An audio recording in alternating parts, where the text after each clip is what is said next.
¿Qué tal? Buenos días. Aquí tienen sin duda a nuestro protagonista de hoy. Lejos de socavar su imagen, más bien pareciera que la declaración del expresidente estadounidense Donald Trump ante el juez que le investiga por un supuesto soborno a un antiguo amante le sirve como trampolín mediático para las próximas elecciones.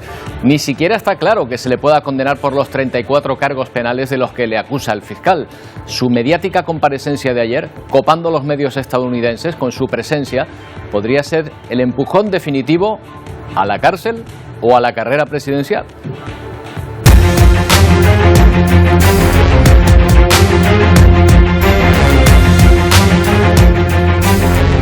Pero no podía faltar el circo mediático, donde muchos esperaban furiosos manifestantes. Acudieron los más bizarros seguidores, ataviados con disfraces de todo tipo.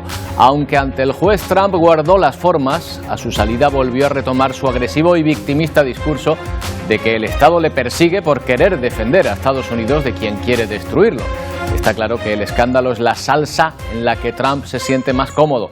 Las últimas encuestas le señalan en este momento como el candidato republicano con más posibilidades de luchar por la presidencia.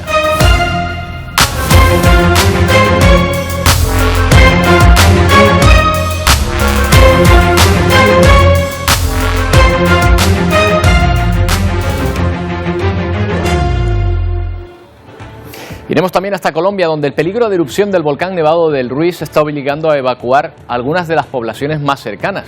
Pero los servicios de emergencia se están encontrando con resistencia de los vecinos que simplemente no se quieren ir. La negativa abre un debate sobre si se les puede obligar o no y la situación especial de los menores de edad. Hay que tener en cuenta que las riadas provocadas por la erupción del volcán en 1985 acabaron con la vida de más de 25.000 personas. Iremos también hasta Jerusalén, donde la celebración del Ramadán eleva la tensión en la convivencia entre judíos y musulmanes.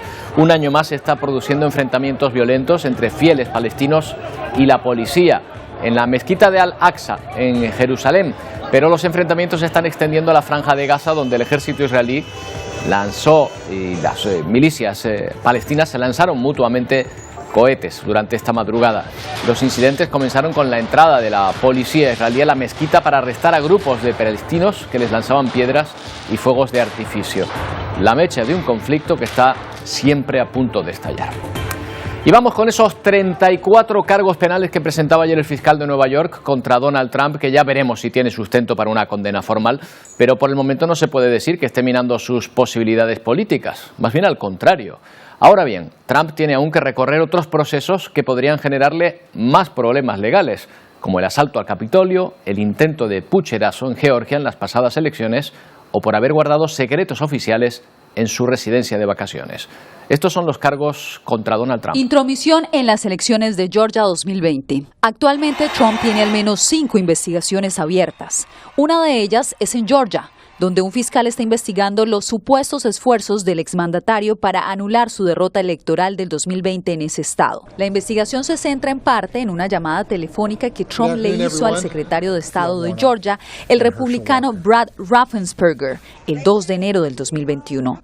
Trump le pidió a Raffensperger que encontrara los votos necesarios para anular su derrota electoral en ese estado frente al entonces candidato presidencial Joe Biden, y también la retención de unos 100 documentos altamente clasificados de su gobierno que fueron hallados por el FBI en la residencia del exmandatario en Mar-a-Lago, Florida. El ataque al Capitolio. Un comité especial de la Cámara de Representantes investiga el violento asalto del 6 de enero del 2021. Demanda civil del fiscal general de Nueva York. En Manhattan, la fiscal general Letitia James demandó a Trump y a la organización Trump por supuesto fraude.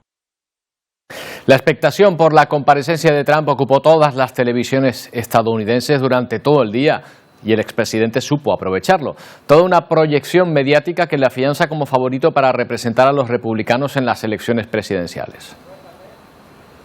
Cada movimiento del exmandatario estadounidense era televisado. Donald Trump abandonando su residencia en Mar-a-Lago, dirigiéndose hacia el aeropuerto de California, despegando con su avión privado, aterrizando en Nueva York, llegando a la Torre Trump, saliendo de la Torre Trump, circulando hacia Manhattan con su enorme convoy y por último entrando en la corte para la lectura de cargos con un semblante más serio que nunca.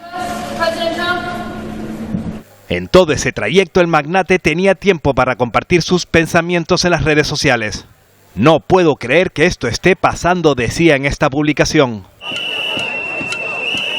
En Manhattan le esperaban sus seguidores. Se les distingue por llevar todo tipo de merchandising con los colores americanos, frases patrióticas y el nombre de Trump visible bien grande en pancartas y banderas.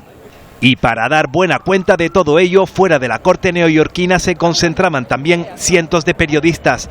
Focos, cámaras, trípodes, micros, los retoques finales y hablando para contar cada detalle de una jornada histórica. Eso fuera, en el interior de la sala, Trump se declaraba inocente de todos los cargos. Poco más trasciende de lo que allí pasa, tan solo estas fotografías y estos clásicos bocetos de las grandes citas judiciales americanas. Y tras su comparecencia, se repite el viaje de vuelta, Trump abandonando el juzgado, circulando hacia el aeropuerto de LaGuardia, subiéndose a su avión, aterrizando en Florida, bajando de la aeronave y llegando a su residencia en Mar-a-Lago. ¿Y quiénes le recibieron? Sí, también ellos. La maratoniana jornada termina con un nuevo baño de masas del expresidente estadounidense ante sus seguidores. Thank you very much, everybody. José Antonio Gulpegui es catedrático de estudios norteamericanos en el Instituto Franklin de la Universidad de Alcalá. ¿Qué tal, José Antonio? Buenos días. Hola, buenos días. Bueno, da la sensación de que esta exposición mediática, más que perjudicarle, le está yendo bien. Ahora mismo Donald Trump es el favorito entre los republicanos. Sí, indudablemente, digamos que la jugada le está saliendo muy bien y todo está yendo según el guión que en cierta forma él ha ido alimentando y ha ido diseñando.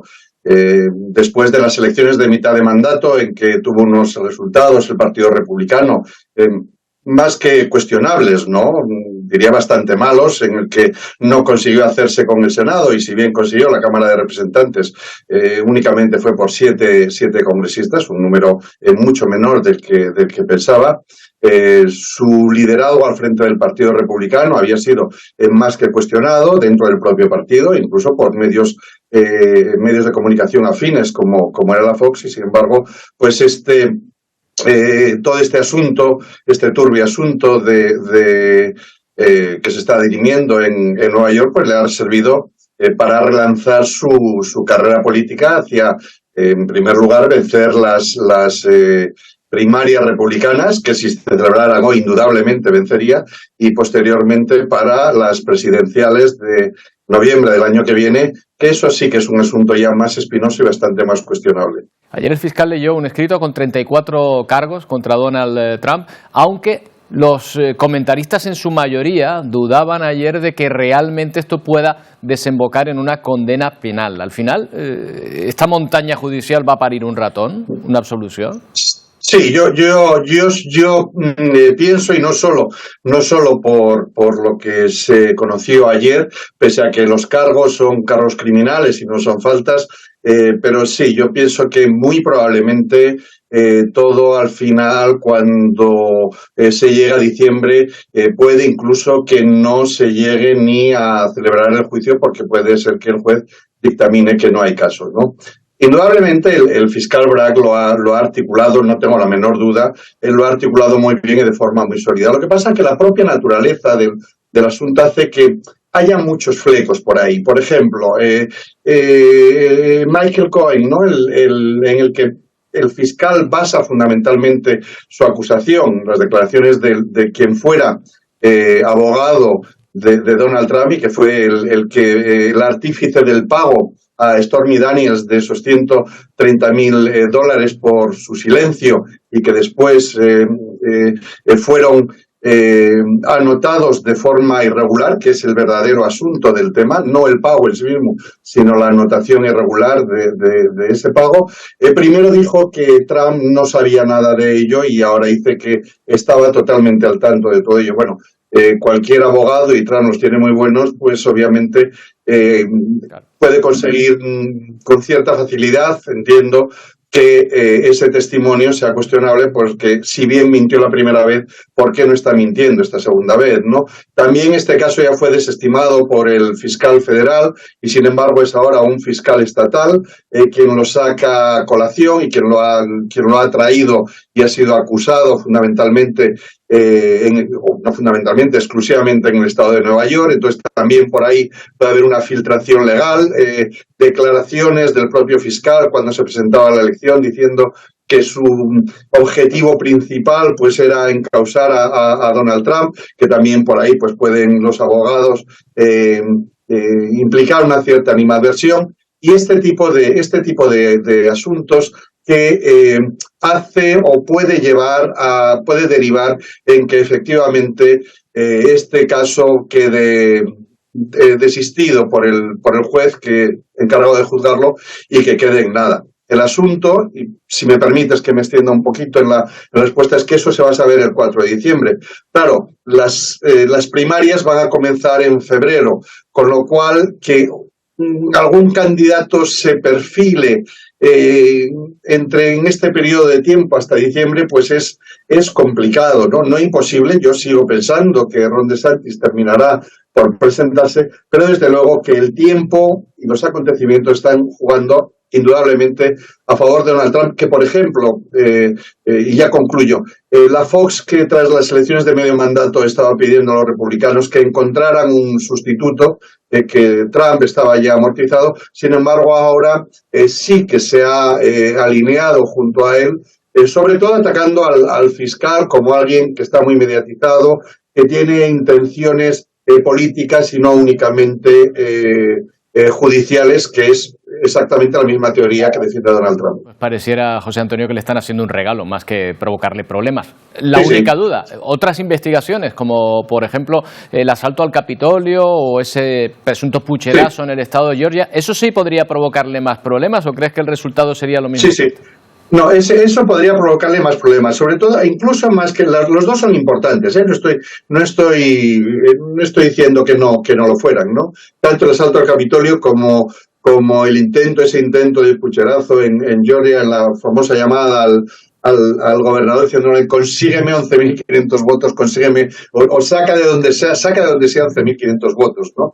Que era lo que le decía la noche electoral. Pero hay otro que es para mí el más importante de todos ellos, que tiene carácter federal, que fue la sustracción de documentos calificados como alto secreto de la Casa Blanca. Porque aunque él esté diciendo ahora que él ya los había desclasificado, sí existe documentación suficiente para demostrar que incumplió la ley, pero sin embargo no hay documentación suficiente para su defensa, en el sentido de que efectivamente él tiene la prerrogativa de haberlos desclasificado, pero no lo hizo. Y no solo no lo hizo, sino que después tampoco colaboró con la justicia, ¿no? Ese asunto puede traerle más complicaciones, y desde luego que cualquiera de los tres que he mencionado, como el asunto fiscal, que tiene también con su hijo en temas puramente fiscales, son indudablemente de mucha más enjundia y sustancia jurídica que que se está debatiendo y tan mediático que está siendo ahora por un pago de una cantidad de $130.000, que no es exactamente el pago lo que se está juzgando, porque en Nueva York es legal pagar porque alguien guarde silencio, sino cómo fueron anotados después en la contabilidad electoral. Bueno, pues José Antonio, ya veremos si finalmente estos procesos salen adelante o alguien cae en la cuenta de que al final, más que problemas, le están generando favores a Donald Trump con toda esta situación.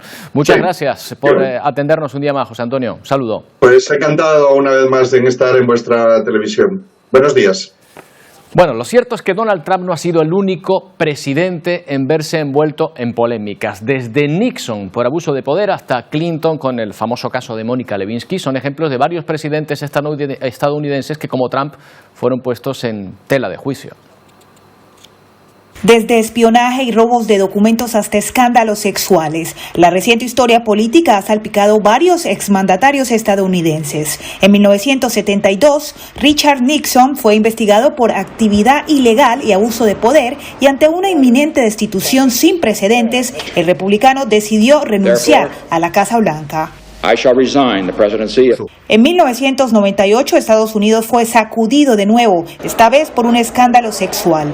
Bill Clinton, de 49 años, había mantenido relaciones sexuales con una becaria de 22, Mónica Lewinsky. I did not have sexual relations with that woman. Y aunque el demócrata negó los hechos, las pruebas lo hicieron retractarse. La prensa mundial cubrió el escándalo extramarital de Clinton y la investigación impulsada por el Partido Republicano, que finalmente lo absolvió de todos los cargos.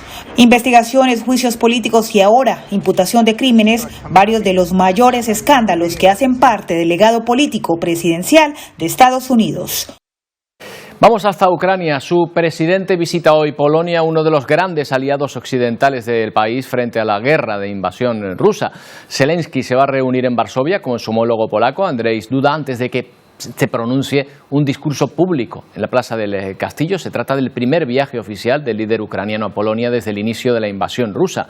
En el frente siguen los cruentos combates en la ciudad de Bakhmut.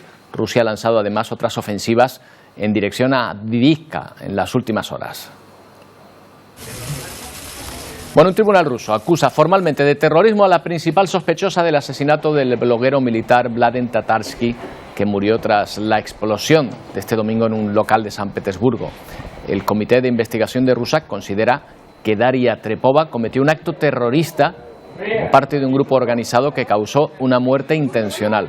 Una cámara de seguridad captó el momento en que Trepova accedió a la cafetería. Ahí la tienen, portando una caja que supuestamente contenía una figura con explosivos. La acusada entregó ese paquete a la víctima minutos antes de la explosión. El Ramadán suele ser época de mayor tensión entre Israel, entre judíos y palestinos. Este año no es una excepción. La mecha del conflicto se ha encendido en la mezquita de Al-Aqsa, en Jerusalén, con una intervención policial frente a cientos de fieles palestinos. Pero anoche los enfrentamientos se extendían a la franja de Gaza en una espiral de violencia cada vez mayor. Abriendo fuego y lanzando gases lacrimógenos. Así irrumpió la policía de Israel en la mezquita de Al-Aqsa en Jerusalén. Justifican la redada con que fieles palestinos se encontraban atrincherados en el interior del lugar sagrado con la intención de llevar a cabo actos violentos. Es la indignación de mujeres palestinas que se encontraban rezando el Corán cuando la policía israelí atacó a los feligreses palestinos. Tras los altercados hay más de 400 personas detenidas y varios heridos. Somos periodistas, gritan en hebreo los reporteros que estaban tomando imágenes y que tampoco se libraron de la represión policial. El enfrentamiento en la mezquita provocó disturbios horas después cuando la policía intentaba despejar el camino para que los visitantes judíos pudieran visitar el complejo religioso. Estos incidentes han tenido como resultado protestas en Cisjordania y el ataque de Israel con bombas a Gaza. Devastador incendio en uno de los mercados de ropa más grandes de Bangladesh. El fuego hirió a 8 bomberos y destruyó los puestos de más de 5.000 comerciantes. Están viendo imágenes aéreas en las que pueden comprobar la dimensión del incendio. Se desconoce el origen de las llamas, pero la mayoría de las tiendas quedaron reducidas a cenizas. Este incendio se produce en pleno mes de Ramadán, que precede a la temporada alta de negocios en este país. Para muchos es una catástrofe que les deja sin su principal sustento en el peor momento posible. Y aquí tienen a otra víctima de la pobreza. Hay dolor y consternación en Pakistán por el fallecimiento de un niño de solo 7 años después de una estampida de una multitud que buscaba comida. Sus familiares velan a los ven desconsolados su cuerpo. El menor falleció tras una huida masiva en una fábrica cercana donde gran número de personas sin recursos acudía para recibir alimentos que repartía una organización benéfica.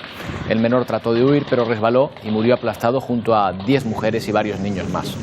Una consecuencia más, la más trágica, de la situación de pobreza y altos precios de los alimentos por la inflación también en Pakistán.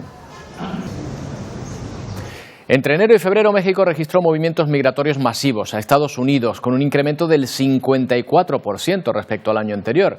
En total, en esos meses, más de 70.000 personas han intentado llegar a la frontera, la mayoría hombres que llegan a México como paso previo para seguir hacia el norte.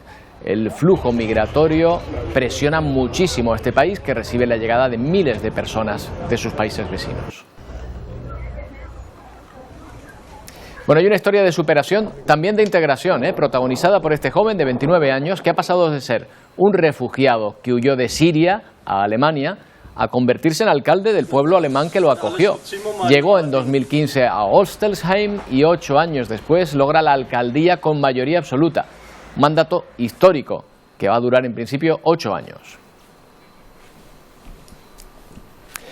Y hablamos también de la declaración de la renta. Solo el 53% de los contribuyentes marcan la X solidaria en su declaración. Las ONGs españolas coinciden en lo importante que es marcar esta casilla para ayudar a los más desfavorecidos. De hecho, les damos un dato: si todas las personas contribuyentes marcasen la casilla 106 de fines sociales, se podrían recaudar 704 millones de euros que irían destinados a ayudar a quienes más los necesitan. Las ONGs reclaman que la situación social actual requiere de la solidaridad de más personas. Pese a que en 2022 hubo 87.000 personas más que la marcaron, no es suficiente, sobre todo en el contexto de crisis que estamos viviendo. Hablamos con Juan Manuel Polentinos, portavoz de la campaña de X Solidaria, director gerente de COSEDER, la Confederación de Centros de Desarrollo Rural. ¿Qué tal, Juan Manuel? Buenos días. Hola, buenos días a todas y a todos. Bueno, a ver, para que quede claro de entrada, si marco la X Solidaria, ¿voy a tener que pagar más en mi declaración de la renta? Si se marca la X Solidaria, ni se paga más ni se quita menos. Es decir, no afecta en nada a los impuestos que cada persona paga. Es una decisión que permite el Estado como una herramienta de política social para que los ciudadanos puedan decidir dónde van una pequeña parte de sus impuestos, como es el 0,7%. O sea que la diferencia entre marcarla y no hacerlo es que al hacerlo estoy, digamos, obligando al Estado a que emplee parte de mi dinero en ayuda, ¿no? Exactamente, que ese 0,7 se dedique a acción social, a programas para personas vulnerables que gestionan las ONGs de acción social y para todas aquellas situaciones problemáticas que intervienen estas entidades. Pero no te quitan nada más ni nada menos, simplemente es una decisión y si no, iría a los presupuestos generales del Estado, con lo cual puede ir a carreteras otra cosa, pero el interés que tenemos también las entidades sociales es que pueda ir hacia la atención a las personas más vulnerables. Otra duda, Juan Manuel, los católicos que marcan la X de aportación a la Iglesia, si marcan también la X solidaria, ¿están restando a su aportación? Buena pregunta, me parece. Todas las personas que marcan la X de la Iglesia Católica, si también marcaran la de fines sociales, se duplica la asignación. En vez del 0,7 sería el 1,40, es decir, el 0,7 para acción social y el 0,7 para la Iglesia Católica. Es decir, que no se resta, por lo cual invitamos a todas las ciudadanas y ciudadanos que marcan solo la Iglesia Católica para que marquen también la X Solidaria, porque marcando las dos sumamos y con lo cual llegamos a más personas. Incluso organizaciones de la Iglesia Católica como Cáritas u otras reciben de otros fines de interés social. Juan Manuel, ¿han calculado en qué se traduciría el que muchas más personas marcaran este año la X Solidaria en su declaración? Hombre, pues estamos rondando que el año pasado en la declaración que se hizo hubo un incremento de 38 millones de euros por la asignación y un total de 425 millones de euros para el reparto general, con lo cual todavía tenemos un margen hasta los 704, como has comentado antes, hay un margen importante de que si las personas que no marcan ninguna casilla o las que solo marcan la Iglesia Católica marcaran la de acción social, la X Solidaria, para entidades sin ánimo de lucro, estamos viendo que se incrementaría exponencialmente la cantidad de recurso económico a disposición para programas sociales. Bueno, Juan Manuel, pues ahí está, un gesto que no resta a nadie, sino que suma a muchísimas personas, marcar la X Solidaria. Gracias por recordárnoslo. Buenos días. Muchas gracias a vosotros por dar esta noticia. Bueno, y seguimos con la actualidad en nuestro país, porque desde hoy se va a intensificar el dispositivo de búsqueda del pescador desaparecido en Santander en la madrugada de este lunes, tras hundirse su barco. Está previsto que un robot de la Guardia Civil descienda hasta el punto en que se encuentra el buque Vilaboa 1, a unos 130 metros de profundidad. Este robot va a permitir conocer si el desaparecido, un pescador peruano, está en su interior. Otras 2 personas, un español y un ganés, fallecieron en el accidente, del que todavía se desconocen las causas. Bueno, y dentro de un momento les vamos a contar, por ejemplo, un descubrimiento del Instituto Astrofísico de Canarias. Bueno, un avance científico. Esta es la imagen en directo ahora mismo del IAC. Estamos escuchando a Alex Oscos, es investigador principal del proyecto Drago 2, que ha permitido realizar unas fotos con una cámara fotográfica desarrollada en instituto, capaz de fotografiar nuestro planeta desde el espacio con una resolución 6 veces mayor que su antecesora. En unos minutos sabremos más detalles de esta importante noticia. Incluso furgonetas de gran tamaño. Y además, no solo va a observar en SWIR. Vinis va a observar en visible.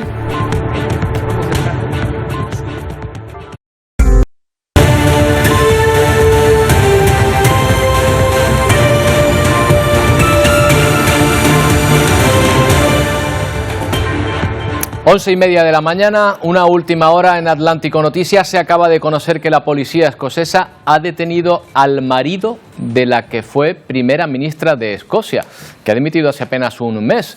Justificó su dimisión en la polémica que generó la ley trans en su país, pero ahora surgen dudas si tendría algo que ver con la investigación sobre su marido por irregularidades en la financiación de su propio partido político, el Partido Nacionalista Escocés. Peter Murrell permanece retenido en la comisaría, es el nombre del marido de la expresidenta. La policía escocesa está registrando varios domicilios como parte de la pesquisa. Otro país se suma a las restricciones de uso de la red social TikTok. Ahora es Australia quien prohíbe la instalación de esta famosa aplicación de origen chino en los teléfonos y otros dispositivos vinculados a la administración pública. Antonio Cárdenas, ¿qué tal? Buenos días. ¿Qué tal, Roberto? Bueno, ¿en qué lo justifica? ¿Por qué toma Australia esta decisión?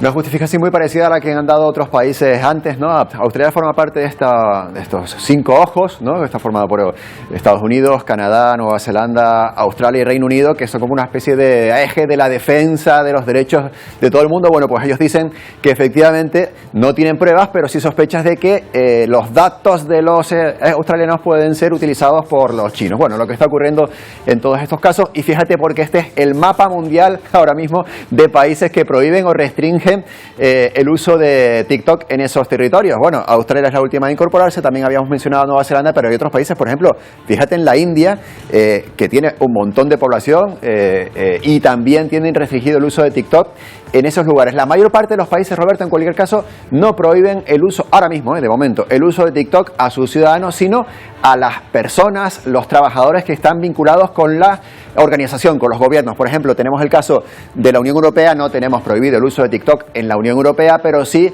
los europarlamentarios, por ejemplo, no pueden tenerlo en sus dispositivos móviles. Al principio eran los dispositivos de trabajo, ahora también incluso los dispositivos personales. Pero bueno, otros países. En Europa, por ejemplo, tenemos, aparte del Reino Unido, Dinamarca, Países Bajos y Bélgica, prohibiendo de una u otra manera el uso de TikTok, y fíjate, Estados Unidos encabezando esa alianza contra esa empresa china. Bueno, estos son los países que prohíben o restringen la aplicación de TikTok, pero dime, Antonio, que hay otras razones para hacerlo, aparte del origen chino de la aplicación. Me gustaría decírtelo, Roberto, pero vamos a ver las razones, que todas se resumen en esto, que TikTok viene de una empresa china. Y bueno, ¿vale? ¿Qué argumentos tienen estos países? Bueno, acceso a datos personales. Dicen que esta aplicación puede, por ejemplo, geolocalizar a las personas y decirle a las empresas chinas interesadas o a los espías chinos, vamos a decirlo así, dónde está cada una de las personas, que puedan tener cierta importancia en esas personas para ello. Desinformación, esto también es clave. Esto es una de las razones que argumenta Australia. Dicen que a través de esta aplicación y de las recomendaciones pueden enviar los chinos información a las personas que usan esa aplicación, TikTok, esa red social, para confundirles y, bueno, informaciones falsas, por ejemplo. Y también amenazas a la seguridad, lo que hablábamos antes. Esa aplicación metida en los teléfonos móviles de determinadas personas, determinados profesionales, puede hacer que los chinos tengan una información, en el caso de que la quieran, que esto es todavía política ficción, puede hacer que tengan una información de cuestiones claves para la defensa de estos países que están haciendo esas restricciones. Bueno, pues ahí está. TikTok parece que no se va a poder utilizar mucho. Hay otra posible ola de restricciones que afecta al llamado ChatGPT, ese sistema de diálogo basado en la inteligencia artificial. Después de ser bloqueado en Italia, ahora es Alemania quien estudia también restringir su uso, ¿verdad? Sí, dice que Alemania está mirando al sur, están preguntando de momento a Italia qué es lo que ha hecho, cuáles eran esas amenazas, para ellos también tomar una decisión sobre bloquear esto del ChatGPT, que viene a ser lo que estamos hablando, inteligencia artificial aplicada, en este caso, dicen que viene a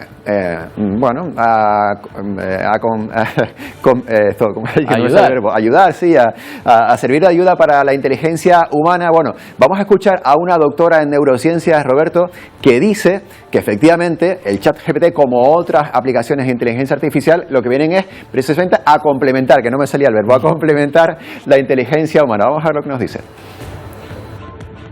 La inteligencia artificial lo que realiza son tareas que son difíciles para los humanos y fáciles para ellos. No nos vamos a poner nosotros a estudiar las combinaciones de moléculas que existen para encontrar un fármaco, por ejemplo, o para el caso de la energía, ¿no? Esto sí que le podemos dar a una inteligencia artificial. El poder estudiar el efecto de esto en la sociedad lo tenemos que hacer nosotros. Vale. Esta es Parece que tampoco es para tanto, ¿no? Pero que, claro, que después los efectos sociológicos, eso es otra cosa, ¿no? Claro, que la teoría, que la inteligencia artificial haga las cosas difíciles y nosotros, bueno, la interpretación, algo para lo que podemos aplicar la inteligencia humana. Bueno, ¿hay profesiones en riesgo de desaparecer por culpa de la inteligencia artificial? Esta es la pregunta, ¿no? La pregunta que se está haciendo. Esa es la cuestión. ¿Qué profesiones podrían estar en peligro? Pues yo no sé si esto es una profesión en riesgo, pero fíjate, porque esto es un profesor robot que está ahí enseñando a algunos alumnos en Chipre.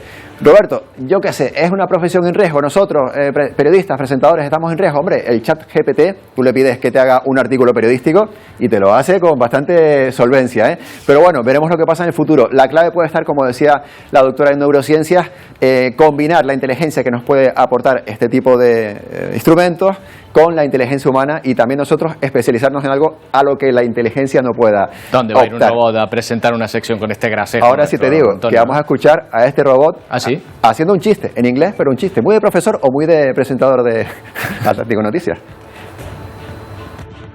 Here's a joke for you. Why was the math book sad? Because it had too many problems. La gran complicación de un matemático, tener muchos problemas. Chiste bueno, chiste malo. No, buenísimo. ¿Dónde va a parar? Gracias, Antonio. Luego nos lo explica. Bueno, recientemente se ha desatado un debate acerca del comercio y uso del fentanilo como droga en los Estados Unidos. Y esto ha provocado que las presiones en ese país se vayan endureciendo más hacia el gobierno mexicano. Tanto es así que López Obrador acusa a Estados Unidos de usar el tema como excusa para preparar una invasión. Sí, han oído bien. El líder mexicano anuncia una invasión de Estados Unidos a su país y pide a China que ayude a frenar los envíos de fentanilo. Conocida popularmente como la droga zombie, el fentanilo es un opioide sintético 50 veces más fuerte que la heroína y 100 veces más fuerte que la morfina. ¿Pero de dónde viene? Hay dos tipos, el farmacéutico y el ilegal. Su uso médico está vinculado con el tratamiento del dolor, lo que hace que su adicción sea muy fuerte. Las noticias demuestran cómo la crisis del fentanilo ha cambiado el juego de la adicción a las drogas en los Estados Unidos. La gente se está muriendo por su mal uso. Tanto así que llega a matar a unas 150 personas al día. Tuve 6 amigos que murieron frente a mí en los últimos 2 años. Es increíble ver cuántas personas se están muriendo por esto. Joe Biden señala la frontera con México como el origen de la droga. Obrador, por su parte, ha pedido ayuda a China. Acudimos a usted, presidente Xi Jinping, que por razones humanitarias nos ayude a controlar los envíos de fentanilo que puedan remitirse de China. Y también acusa a Estados Unidos. Algunos legisladores de Estados Unidos podrían presentar una iniciativa a su Congreso para que las Fuerzas Armadas de Estados Unidos invadan nuestro territorio. Lo cierto es que el fentanilo se ha convertido no solo en un problema de salud pública, sino también en un conflicto entre las dos naciones. Bueno, y en Colombia son miles los habitantes, los ciudadanos que viven a las faldas de un volcán que estos días se está reactivando. Pero a pesar del riesgo de vivir tan cerca de este volcán que en su día provocó más de 25.000 fallecidos, muchos de los vecinos se niegan a ser evacuados. Dicen que no quieren dejar sus pertenencias atrás. El volcán Nevado del Ruiz se reactiva sobre varias regiones que ya han vivido sus consecuencias. Fue en 1985 cuando entró en erupción. Las altas temperaturas provocaron el deshielo de una parte del glaciar, agua que corría a unos 60 kilómetros por hora y se mezclaba con lodo, ceniza y rocas de este tamaño. Así sepultaba pueblos como Armero, donde murieron 20 de sus 29.000 habitantes. Más de 30 años después, estos días, las autoridades ordenan la evacuación de quienes viven a las faldas del volcán. Es una tarea compleja. Algo complicado porque los habitantes se niegan a dejar el lugar. La verdad es que pues ya nos han dicho que para evacuar, pero no nos vamos a ir, pues de mi parte, hablo yo personalmente, estoy segura que también las personas de la vereda están de acuerdo, no van a evacuar porque tenemos que dejar nuestras cosas tiradas, ¿sí ven? Nuestros animalitos, cultivos. Evidentemente pues no podemos llegar a la fuerza a sacar a la gente de sus casas, pero a los niños sí vamos a reclamarlos que se los entreguen al bienestar familiar. Y es que esperan que este estratovolcán pueda entrar en erupción los próximos días. Bueno, y una gran noticia científica que tiene como escenario precisamente Canarias y nuestro Instituto Astrofísico de Canarias. El IAC ha presentado hoy las fotografías que desde el espacio ha hecho su cámara Drago 2, lanzada al espacio a principios de este año.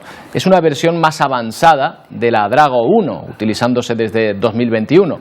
Aquí vemos las dos cámaras. Bueno, pues esta, la más aplanada, es la Drago 2, diseñada íntegramente aquí en las islas y que se lanzó al espacio con un cohete Falcon X desde Cabo Cañaveral. Las fotos que envía tienen 6 veces más resolución que su predecesora y observan un rango además invisible al ojo humano, pero muy útil para estudios y aplicaciones. Miren, por ejemplo, esta foto que ven nos muestra Bangladesh.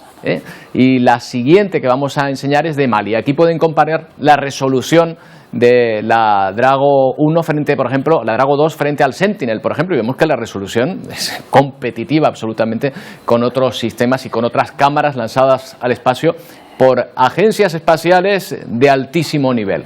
O sea que el Instituto Astrofísico de Canarias está compitiendo ahora mismo con los grandes de la Liga, con los Champions League de la Liga de la Investigación Aeroespacial. Y si no, que me lo confirme Patricia Chinchilla, que es responsable de comunicación del proyecto Drago del IAC. ¿Qué tal, Patricia? Buenos días. Hola, Roberto, ¿qué tal? Buenos días, ¿qué tal estáis? Bueno, lo primero que debo hacer es felicitarles, ¿no? Porque esto es un día de celebración dentro del Instituto Astrofísico. Pues sí, efectivamente, hoy estamos de celebración totalmente, celebrando un gran éxito y estamos muy contentos de lo que hemos conseguido. Claro, porque esa cámara lo que nos permite es competir directamente con otras agencias espaciales que tienen muchísima más tradición, muchísimo más presupuesto sobre todo, y que nos sitúan en la misma liga. Bueno, sí, realmente no competir, en realidad en ciencia normalmente solemos más colaborar, pero sí, nos permite entrar también en ese grupo de instituciones que se pueden dedicar a la tecnología espacial y hacer desarrollos como este. Claro, la resolución de estas cámaras es todo un éxito. ¿Por qué, Patricia? Pues porque tenemos una resolución en tierra que es realmente buena. La Drago 1 teníamos una resolución de 300 metros por píxel. Esto quiere decir que cada píxel de la imagen eran 300 metros en tierra. Y ahora hemos conseguido multiplicar por 6 esa resolución con Drago 2. Ahora cada píxel de nuestra imagen corresponde a tan solo 50 metros con una cámara realmente pequeñita como esta que tienen aquí. Esa es una réplica de la cámara que se ha lanzado del espacio. Esta es una réplica de la Drago 1, la Drago 2 es muy similar, tiene un objetivo un poquito más grande, pero es muy similar en tamaño. Oye, ¿y se ha diseñado, se ha construido aquí, en el Instituto Astrofísico de Canarias? Efectivamente, la hemos diseñado, la hemos desarrollado e integrado aquí en el IAC. Patricia, hemos visto imágenes de Mali, de Bangladesh. A lo mejor tú nos puedes enseñar alguna otra para comprobar la altísima resolución, el éxito que lleva la celebración precisamente del IAC por esta cámara. Sí, bueno, tenemos las imágenes, se las hemos enviado a los medios. Lo que sí os podemos enseñar es cómo se ve la imagen de Drago en directo. Tenemos aquí las cámaras Drago preparadas y en aquella pantalla podemos ver cómo se ve la imagen en el infrarrojo. Estoy ahí en el infrarrojo, como pueden ver, los colores son muy distintos del visible, De hecho, mi chaqueta es negra y en la cámara, en el infrarrojo se ve blanca, mi pelo también. Y pueden comprobar directamente cómo es la imagen que suelen tomar las cámaras Drago. Claro, o sea que la cámara puede captar también imágenes que no podemos ver a simple vista, ¿no? Sí, efectivamente, las cámaras trabajan en infrarrojo y esto corresponde a una longitud de onda que no es la que estamos acostumbrados a ver. Por lo tanto, los colores en el infrarrojo son muy diferentes de los que vemos en el visible. Patricia, aparte de mostrar un éxito de este Instituto Astrofísico aquí en Canarias, ¿para qué sirve? ¿De qué utilidad podemos obtener de estas cámaras y de las imágenes que nos ofrece ahora mismo Drago 2? Pues varias de las aplicaciones que tienen las cámaras Drago sería la detección de incendios, por ejemplo, porque en el visible, cuando se produce un incendio, el humo no nos permite ver la superficie de la Tierra. Sin embargo, observando la Tierra en el infrarrojo, podemos ver a través del humo y podemos ver perfectamente por dónde está avanzando el incendio. Por ejemplo, en erupciones volcánicas ocurre lo mismo. No tenemos el problema del humo en el infrarrojo y podemos ver por dónde se va moviendo la lava, y esto es muy útil para servicios de emergencia y de evacuación. Bueno, pues ahí está, ese ejemplo de tecnología hecha en Canarias desde el IAC y por la que hoy nos congratulamos y les volvemos a felicitar. Muchas gracias, Patricia. Buenos días. Muchísimas gracias a ustedes. Buenos días. Bueno, pues un éxito en este miércoles que sabe a viernes. Wendy, Pedro, ¿qué tal? Buenos días.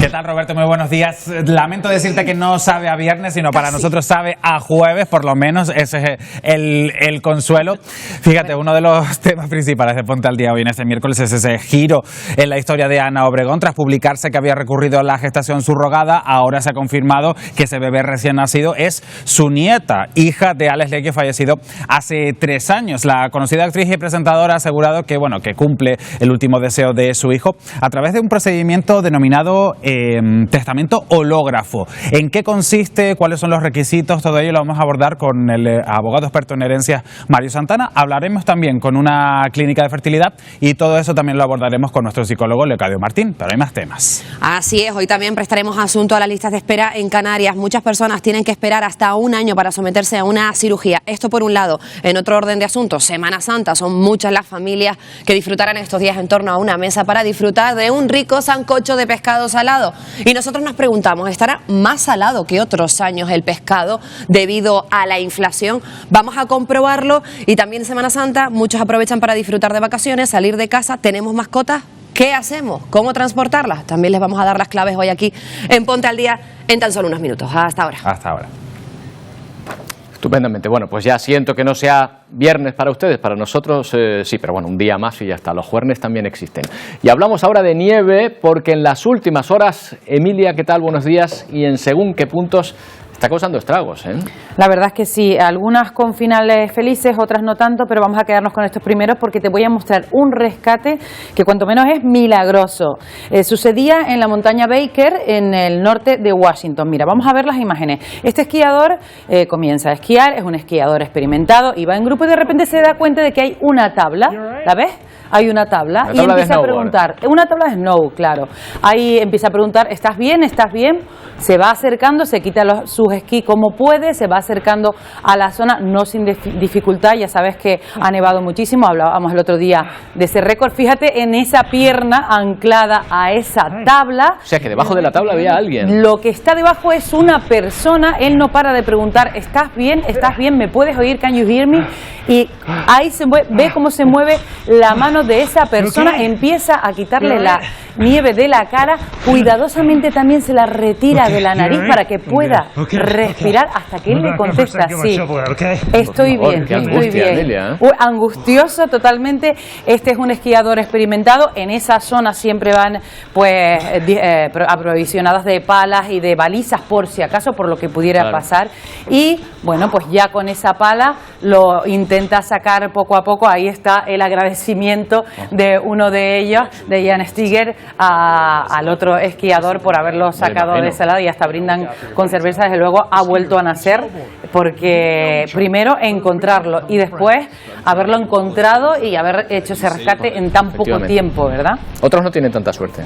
Otros no tienen tanta suerte, y nos referimos ahora a la India, porque ahí también ha habido una avalancha justamente durante la jornada de ayer, una avalancha que ha sepultado a muchísimas personas, 7 de ellas han fallecido, pero es que además se trata de una zona que es el paso hacia el Tíbet, es una zona que se denomina el noroeste indio Sikkim, es el paso hacia el Tíbet, y por ahí pasaban numerosos turistas, guaguas con turistas. En un primer momento se creía que había como 70 personas en esas guaguas, al parecer no han sido tantas, pero desde luego han sacado 20 con vida todavía, pero desde luego siguen trabajando en la zona porque quedan muchas personas desaparecidas por localizar todavía. Y ves con palas, los militares no dan tregua en ese intento de rescatar más personas con vida en esa zona.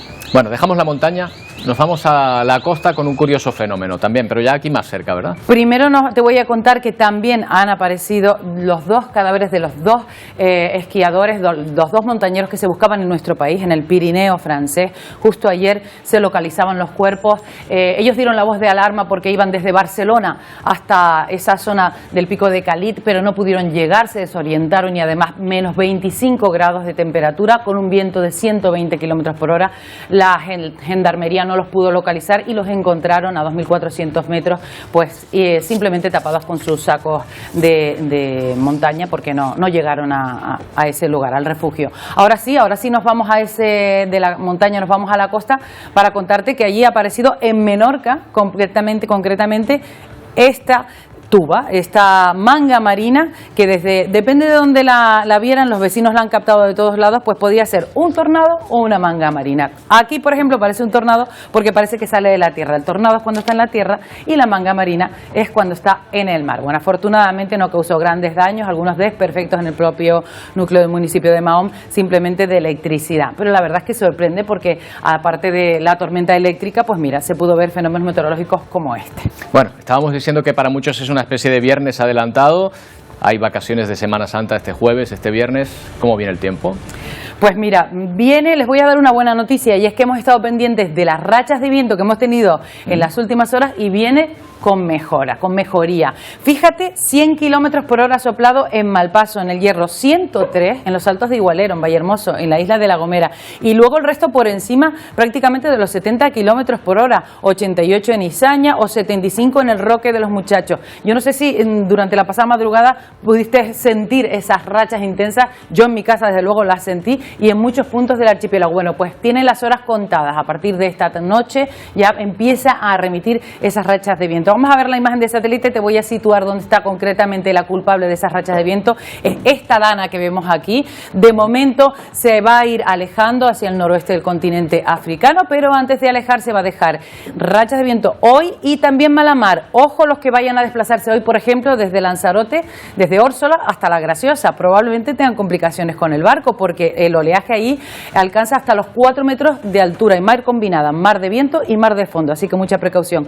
Poca nubosidad, y la que hay se va a ir retirando. Vamos a ver la previsión para las próximas horas, vamos a ver cómo va a ser ese giro de esa dana, para que vean cómo efectivamente esa dana, que es ese núcleo verde que vemos allí, se va a ir retirando hacia el noroeste del continente africano. Suben un poquito las temperaturas, el viento empieza a amainar y gira de componente norte. Pendiente estamos para la semana que viene de esto, pero eso será otro cantar y ya lo contaremos el lunes cuando lleguemos. Para mañana jueves, los que están pendientes de estas mini vacaciones, pues miren cómo viene el mapa, prácticamente despejado, con poca nubosidad, con viento que aún hoy va a ser fuerte. De hecho, aún hoy hay aviso, salvo en la cumbre de La Palma y también en la cumbre de Gran Canaria, hay aviso de nuevo por viento durante la jornada de hoy. Mañana se retira, y hay aviso también por oleaje para los que vayan a La Gomera, también en barco. La pastillita del mareo por si acaso, y los que vayan de Lanzarote a La Graciosa igualmente. Bueno, con temperaturas que van a subir un poquito mañana y luego ya se van a mantener. Para la previsión del viernes, que también la hemos puesto, pues prácticamente se repite la misma estampa, con cielos bastante despejados, con temperaturas bastante agradables, primaverales, no veraniegas como las que hemos tenido, pero sí primaverales, viento bastante más flojo, y el estado de la mar, la situación marítima, mejora ligeramente. El sábado y el domingo, pues también se va a mantener más o igual. Bueno. El domingo por la tarde-noche empiezan a complicarse las cosas. Bueno, pero ya el domingo estamos de vuelta. Da tiempo a comer, ¿no? Como da tiempo. Aquella famosa frase. Sí, señor. Emilia, pues que disfrutes de estos días. Igualmente. Gracias. Y a ustedes también. Nos vamos a despedir en todo caso con una nueva atracción que podemos disfrutar en la capital egipcia, en el Cairo. Un negocio que pone a disposición de sus clientes multitud de fondos para hacerse una autofoto, un selfie con todos los temas, colores y luces que ustedes deseen para que su foto sea única. En fin, un negocio adaptado a los tiempos en los que vivimos. Con esta imagen les dejamos. Volvemos el lunes. Adiós.